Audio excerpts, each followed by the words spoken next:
Good morning, class. The topic for today is developmental anomalies of the teeth,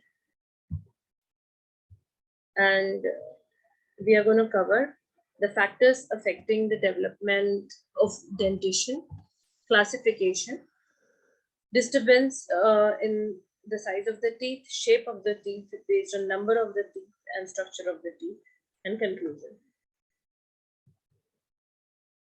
Firstly, the factors affecting the development of dentition can be divided into systemic and local factors. The systemic factors are accelerating and retarding factors. The accelerating factors include hyperthyroidism, hyperpituitarism, and Turner syndrome. The systemic factors which have a retarding effect include hypopituitarism, hypothyroidism, cleidocranial diastosis, Down syndrome, achondroplasia, hypovitaminosis, and amelogenesis imperfecta.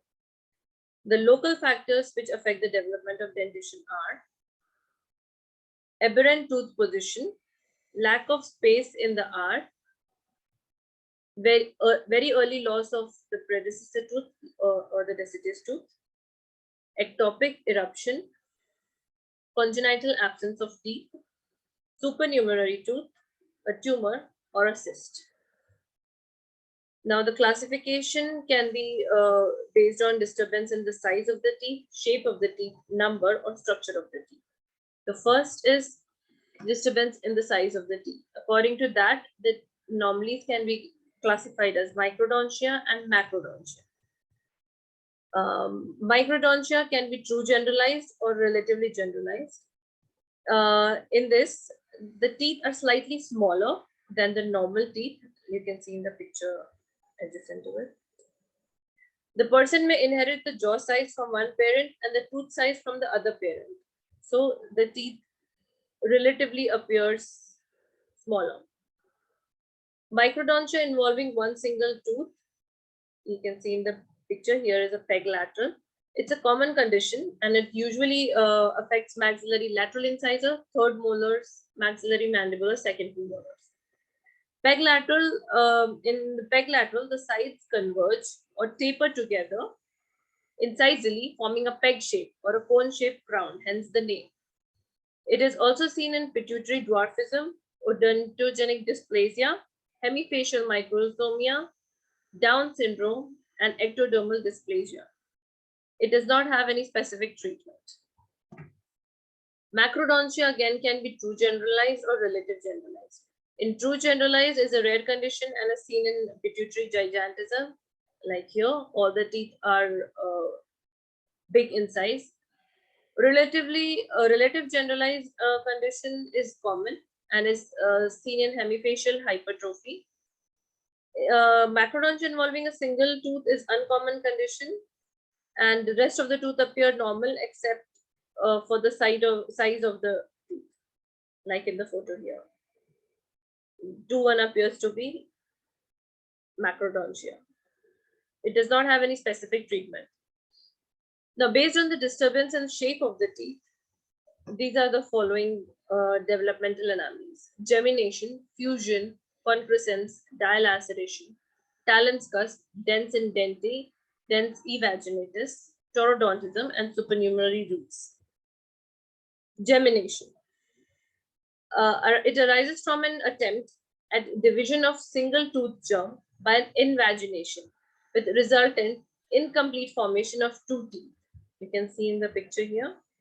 The structure is usually one with two completely or incompletely separated crowns. In the first picture, you can see they are joined and these are completely separated crowns, but they have a single root and a single root canal.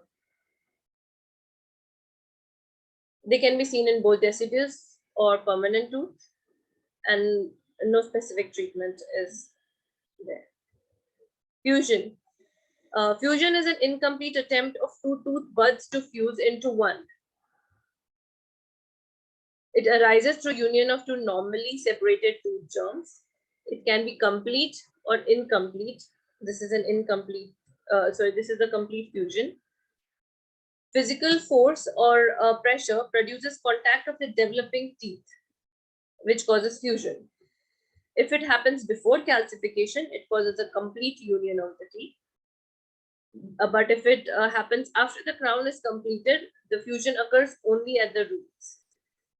Separate or fused root canals can be seen, and it is seen in both deciduous and permanent teeth.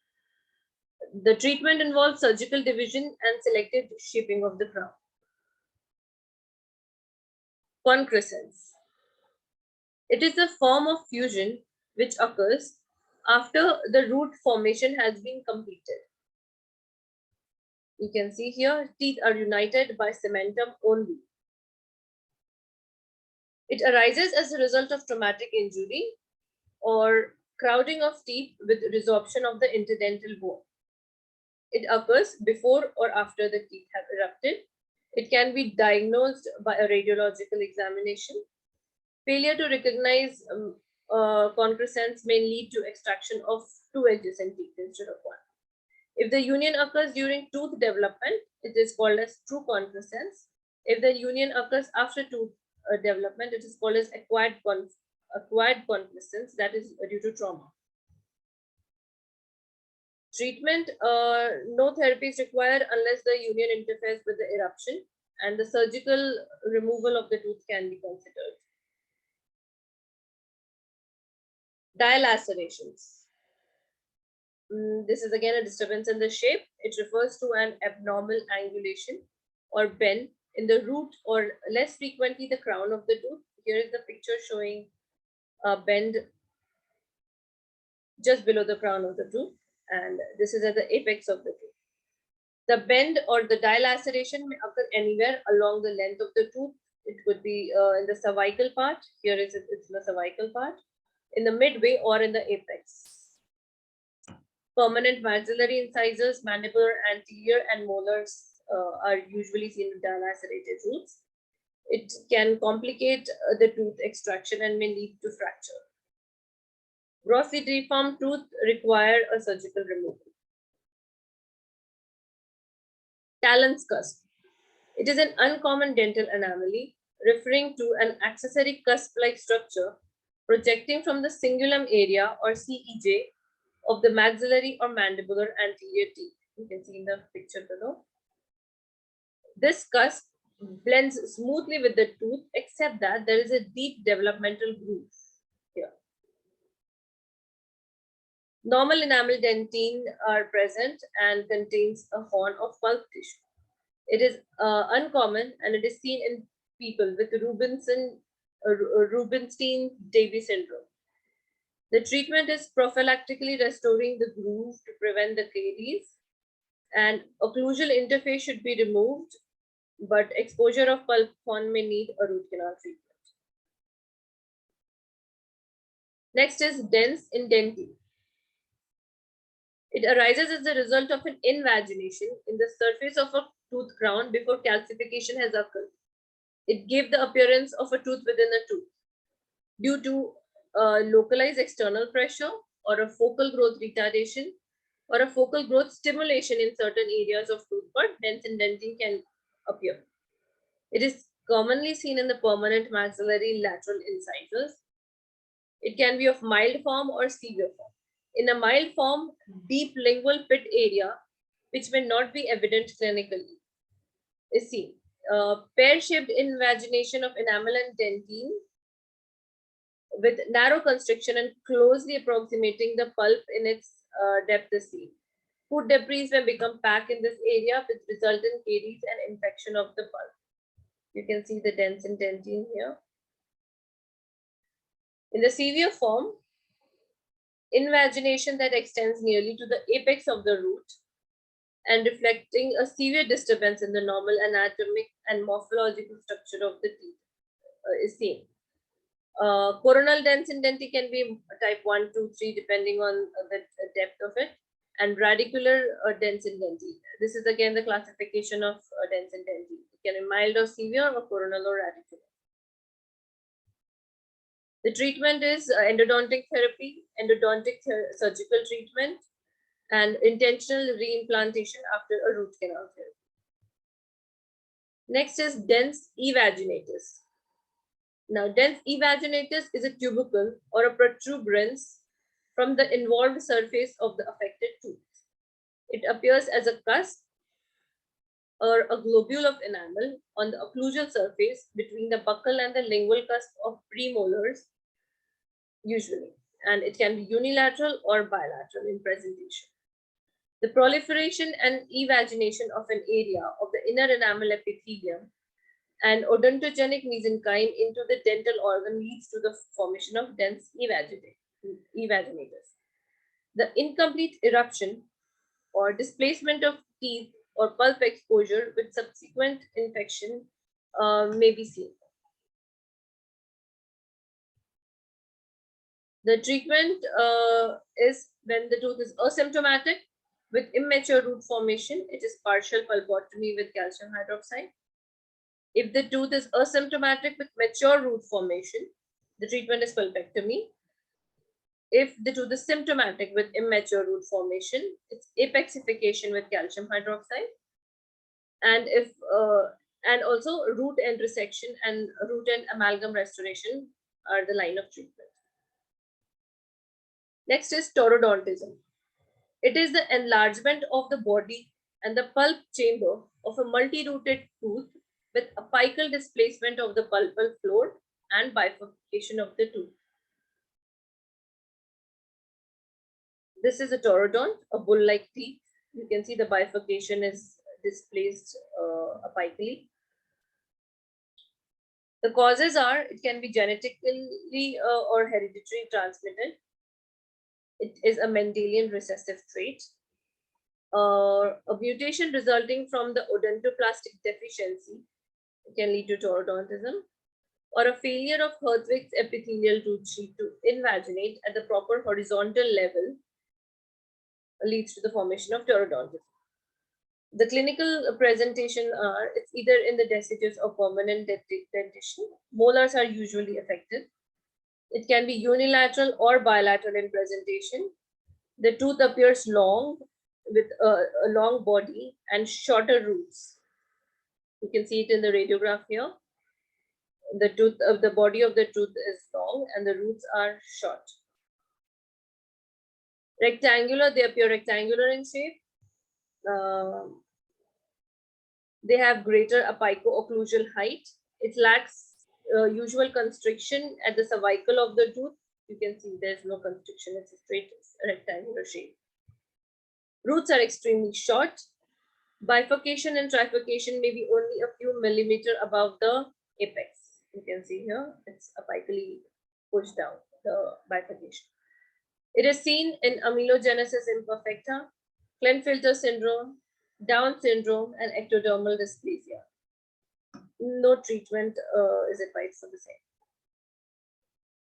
Supernumerary to roots, common condition and may involve any tooth. You can see here, it's a premolar with two roots. Many mandibular bicuspids and cuspids, both maxillary and mandibular molars, third molars, exhibit one or more supernumerary roots. One of these roots may be broken off during extraction, could be dilacerated, so we need to be careful. Disturbance in number of teeth. According to the disturbance in number of teeth, the classification is anodontia. Anodontia can be total or partial. That is absence of teeth. Total absence of teeth or partial absence of teeth. A total anodontia is a rare condition and can take place. Can be seen in both deciduous and permanent dentition. It is also seen in hereditary ectodermal dysplasia. Pseudoanodontia or partial anodontia or hypodontia is a common condition. You can see in the picture below. One or more teeth are missing or absent. Maxillary lateral incisors, maxillary and mandibular second premolars bilaterally are usually affected, are seen absent. It's seen in Down syndrome, thalidomide embryopathy, and hereditary ectodermal dysplasia. The treatment involves orthodontic closure of the space and prosthetic appliances. Hyperdontia. Now, hyperdontia means more teeth, extra teeth present. Autosomal recessive trait and is sex-linked. Cleft lip and palate can have hyperdontia. Gardner syndrome, cleidocranial dysplasia show hyperdontia. It can be a rudimentary tooth or normal tooth or an impacted tooth. Displacement of adjacent permanent teeth is usually seen. The treatment is surgical removal and orthodontic alignment. Supernumerary teeth. It closely resembles the teeth of the group to which it belongs, like molars, premolars, or anterior teeth. According to the hyperactivity theory, local independent conditioned hyperactivity of the dental lamina causes a supernumerary tooth. The etiology is not completely understood. It could be both unilateral or bilateral in presentation, and the supernumerary tooth can be both erupted or can be seen impacted. It is seen in cleft lip and palate cases, cleidocranial dysplasia, Sturge-Weber syndrome, Gardner syndrome, and Down syndrome. The classification of supernumerary teeth are conical, tuberculate, supplemental, and odontome. Conical is a small peg-shaped conical tooth, usually seen in the permanent dentition. Example of it is mesioden. You can see in the radiograph here. This is a mesioden, a conical shaped tooth, which is present in between the central incisors, upper central incisors. They're occasionally inverted into the palate, and it results in rotation and displacement of the permanent incisors. Tuberculate, it is a barrel-shaped, invaginated root formation is delayed in these teeth. It can be paired, located on the palatal aspect of the central incisors. This is paired, located on the palatal aspect. Now, the supplemental tooth is a duplication of teeth in the normal series. More commonly, it is the maxillary lateral incisors, premolars, and molars, which are seen as a supplemental tooth. Odontome. Odontome is any tumor of odontogenic origin. It is not universally accepted, and the lesion is composed of more than one type of tissue. Disturbance in the structure of the teeth. Based on that, you can classify developmental anomalies as aminogenesis imperfecta, dentinogenesis imperfecta, dentine dysplasia, and regional odontodysplasia. Starting with amelogenesis imperfecta, it is a group of hereditary disorder characterized by alteration of the quantity and quality of enamel in humans, and is frequently associated with a significant dental disease. The etiology can be gene mutation in the enamel matrix. The classification, depending on the clinical presentation of the defects, is hypoplastic, hypomaturation, and hypocalcified.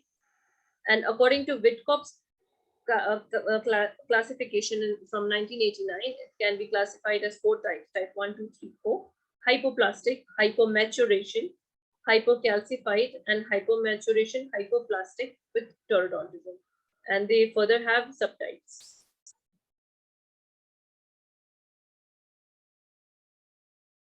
The clinical features seen in amelogenesis imperfecta are: in hypoplastic variant, you see inadequate deposition of the enamel matrix. The teeth lack the enamel thickness. The enamel may be pitted, horizontal, or have vertical ridges. Hypomaturation variant may show normal deposition of the enamel matrix, but the defective crystal structure mineralization is seen. The affected teeth appear mottled, like you can see here. Opaque white, brown-yellow discoloration is seen.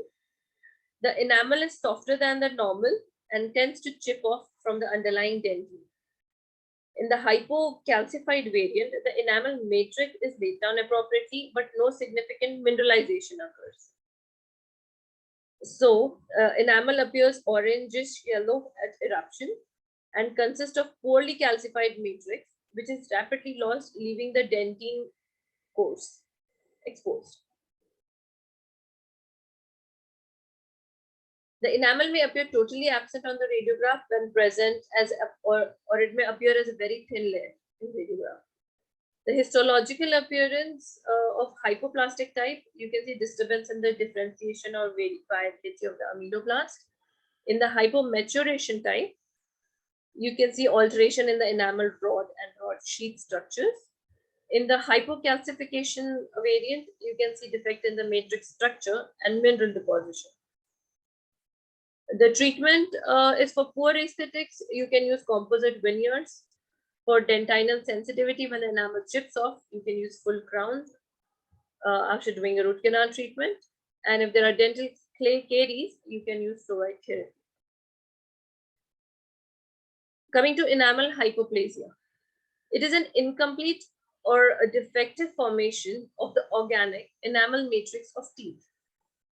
The types are hereditary type, a type caused by environmental factors, which include nutritional deficiency, like a deficiency of vitamin A and C, exanthematous diseases like measles, chickenpox, and scarlet fever, congenital syphilis, hypocalcemia, birth injury, local infection or trauma, ingestion of chemicals, and idiopathic causes.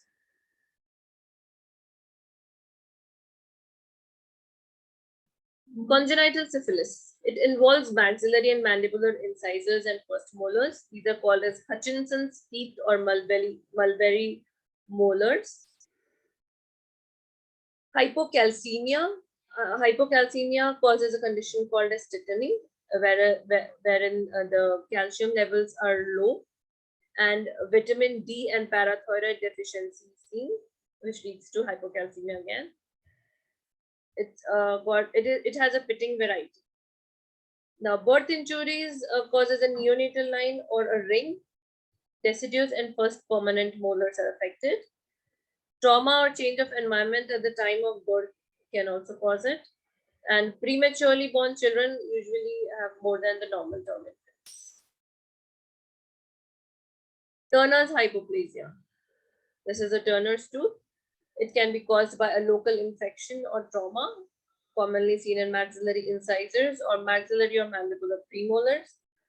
It has a mild brownish discoloration. Severe pitting is seen, like in the picture here, and irregularities of the crown. Dental caries or trauma of the deciduous tooth lead to infection. Ameloblastic layer of the permanent teeth lead to a hypoplastic teeth.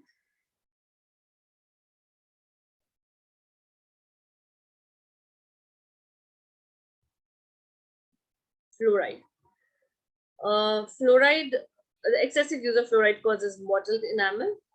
The normal limit of ingestion of fluoride is 0.9 to 1 part per million. If it is more than that, it causes mottled enamel due to the disturbance of the ameloblast during the formative stages of the tooth development. The clinical features include, the classification includes the questionable type, which is white flecking or spotting of the enamel. The mild type, where white opaque areas involving more of the tooth surface is seen. The moderate type, in which pitting and brownish staining of the surface is seen. And a severe type, where corroded appearance of the tooth is seen and the fracture of the enamel can be seen. The treatment for cosmetic reasons, bleaching can be done and veneers and crowns can be given.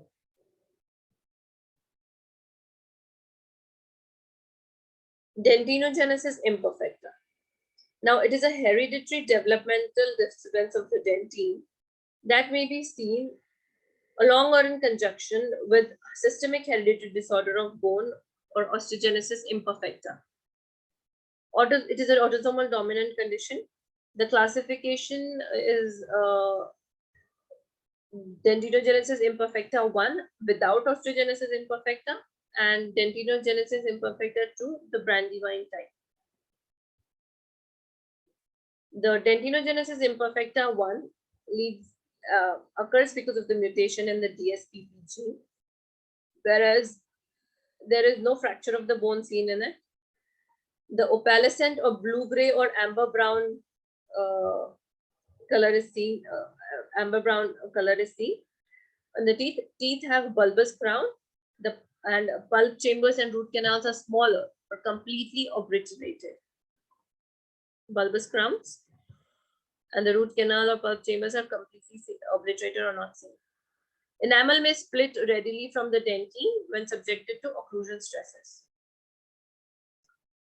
Now, this is Brandywine type osteogenesis imperfecta 2. Deciduous and permanent teeth wear rapidly with multiple pulp exposures. Dentine is amber and smooth. Deciduous teeth show large pulp chambers like here and root canals, large root canals.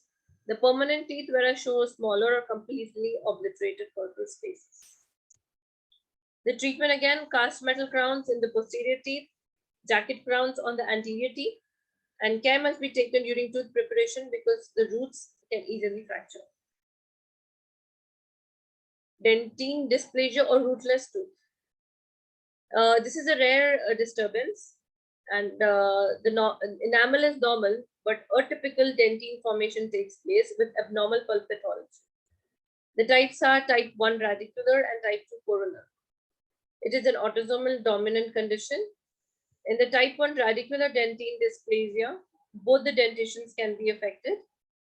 Slight amber translucency and extreme mobility seen, premature loss of teeth, and abnormally short roots. You can see short roots here. Short, blunt, conical roots are seen. In deciduous tooth, pulp chambers and root canals are obliterated. And in permanent, crescent shaped pulpal remnants can be seen. Treatment, there is no treatment for dentine dysplasia. The type 2 types or the coronal variant types can affect both dentition, permanent and deciduous. The deciduous teeth have yellow, brown, or bluish-gray opalescent appearance. The permanent teeth appear normal. The deciduous tooth pulp chamber is obliterated, whereas in permanent tooth, they have abnormally large pulp chambers and a radio-opaque foci. There is no treatment for dentine dysplasia. Coming to regional odontodysplasia or COST, it is a localized disorder of the dentine and it affects the maxillary anterior teeth. You can see here. Delay or total failure in eruption is seen. Shape is markedly altered. The etiology is there could be a somatic mutation affecting the dental lamina. There can be activation of the latent viruses, which is responsible. Local circulatory disorders or neural disorders can cause ghosty. Pharmacotherapy during pregnancy, marked reduction in radio density or ghost appearance. Enamel and dentine are very thin and they have large pulp chambers. So, the treatment is extraction or prosthetic implants. So with this, we end the developmental defects of developmental anomalies of the teeth. Thank you.